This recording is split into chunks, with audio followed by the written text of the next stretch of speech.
तो मध्य प्रदेश वक्फ बोर्ड की जमीनों तारीखी इमारतों पर जमीन माफियाओं के साथ बड़ी तादाद में सरकार का कब्जा है। राजधानी भोपाल के बड़े बड़े सरकारी इदारे वक्फ की इमारतों में कायम हैं, मगर आज तक वक्फ बोर्ड ने उनसे 1 रुपया भी किराएदारी वसूल नहीं कर सका।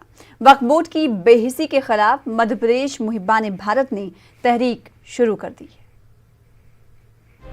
मध्य प्रदेश वक्फ बोर्ड को सोने की कान पर बैठा हुआ कंगाल से ताबीर किया जाता है। बोर्ड के पास सूबे में 1-2 नहीं बल्कि 26,428 इमलाक हैं।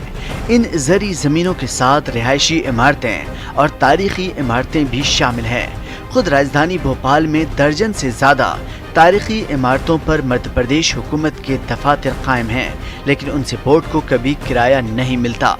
मुहिब्बान भारत तंजीम का कहना है कि शहर में वक्फ बोर्ड की इमारतों में कितने सरकारी दफातर लगते हैं और इनसे बोर्ड को कितना किराया मिलता है, इस सवाल को लेकर RTI लगाई गई है, लेकिन बोर्ड के जिम्मेदारान जवाब नहीं देना चाहते।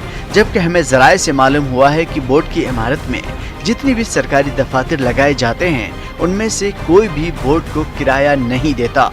हमने मुहिब्बान भारत के नाम से जो RTI लगाई थी उस पर अभी हमको कोई भी उन्होंने उस पर कोई भी खबर नहीं दी और ना ही कोई इसका जवाब दिया है। और हमने उसमें यही पूछा था कि सरकारी ज़मीनें जो मतलब जो सरकारी संस्थानें चल रही हैं वक्फ बोर्ड की ज़मीन पर उनका क्या किरायानामा हुआ है या नहीं हुआ है। तो हमको ये खबर लगी थी कि तकरीबन 40 साल से उनका कोई भी किरायानामा नहीं हुआ है और ना ही कोई किराया आ रहा है, ना कोई उसकी आमद हो रही है। तो फिर हम ये जो प्राइवेट लोग हैं जिनको हमने वक्फ की प्रॉपर्टी दे रखी है उनसे हम किराया क्यों ले रहे हैं। और अगर ये सरकारी उसमें 1972 में इंदिरा गांधी जब प्रधानमंत्री थी तो उन्होंने ये कहा था कि जितने भी संस्थान जो सरकारी संस्थान जो वक्फ बोर्ड की प्रॉपर्टी या बिल्डिंग पे चल रहे हैं तो उनको मार्केट रेट पर किराया देना चाहिए। तो आज तक उस पर भी कोई काम नहीं हुआ।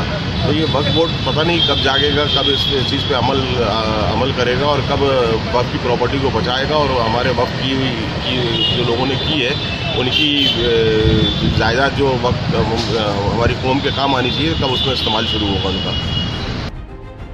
MP बोर्ड की तारीखी इमारतों में सरकारी दफ्तर लगाए जाने के बाद MP वक्फ बोर्ड भी मानता है। न्यूज़ 18 के जरिए जब MP वक्फ बोर्ड के CEO मोहम्मद अहमद खान से इस ताल्लुक से सवाल किया गया तो उन्होंने बताया कि 51-52 बिल्डिंगों को सरकारी दफातर लगाए जाते हैं, लेकिन उनसे बोर्ड को किराया नहीं मिलता। कुछ इमारतों में किराएदारी को लेकर मुकदमा जारी है और कुछ में बोर्ड को अदालत से कामयाबी भी मिल चुकी है। इसके बावजूद हुकूमत के जरिए किराया अदा नहीं किया जा रहा है। जो 50 से 52 ऐसी प्रॉपर्टी है जिसके ऊपर गवर्नमेंट डिपार्टमेंट के कब्जे हैं, उनकी सूची है वक्फ बोर्ड के अंदर। मिसाल के तौर पे अपना ये THQ के ऊपर जो कंट्रोल रूम बना है वो कब्रिस्तान फौजियान के नाम से है, 3 एकड़ कुछ डेसिमल उसके ज़मीन के ऊपर है। उसका मामला भी चला था, उसमें हम जीते हुए थे। मुतवल्ली कमेटी की तौलियत में मामला आज जो है हाई कोर्ट में पेंडिंग है। अब कोर्ट का जो निर्णय होगा उसके बाद कार्रवाई करेंगे। बाकी जो दूसरी इमारतें हैं जो अदालत में जिनका मामला नहीं गया उस पर बोर्ड कार्रवाई करेगा। कोई बोर्ड को करना है, ये नीति का निर्णय है। बोर्ड आएगा तो फैसला लेगा, वो जो फैसला लेगा हम उसका क्रियान्वयन करेंगे। यहाँ एक बात ये भी है कि गुज़िश्ता 2 सालों से मध्य प्रदेश वक्फ बोर्ड में न तो कोई चेयरमैन है और न ही कोई कमेटी।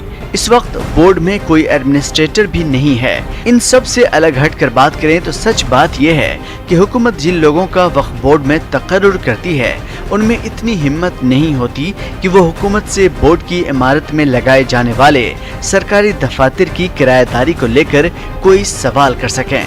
उन्हें हुकूमत की खुशनुदी मकसूद होती है, वो खुशनुदी करते हैं और अपनी मुद्दत पूरी करके चले जाते हैं। बोर्ड की जमीनों को नाजायज कब्जे से आज़ाद कराने और वक्फ बोर्ड को खुद कफील बनाने को लेकर उन्हें कोई सरोकार नहीं होता। न्यूज़ 18 उर्दू के लिए भोपाल से महताब आलम की रिपोर्ट।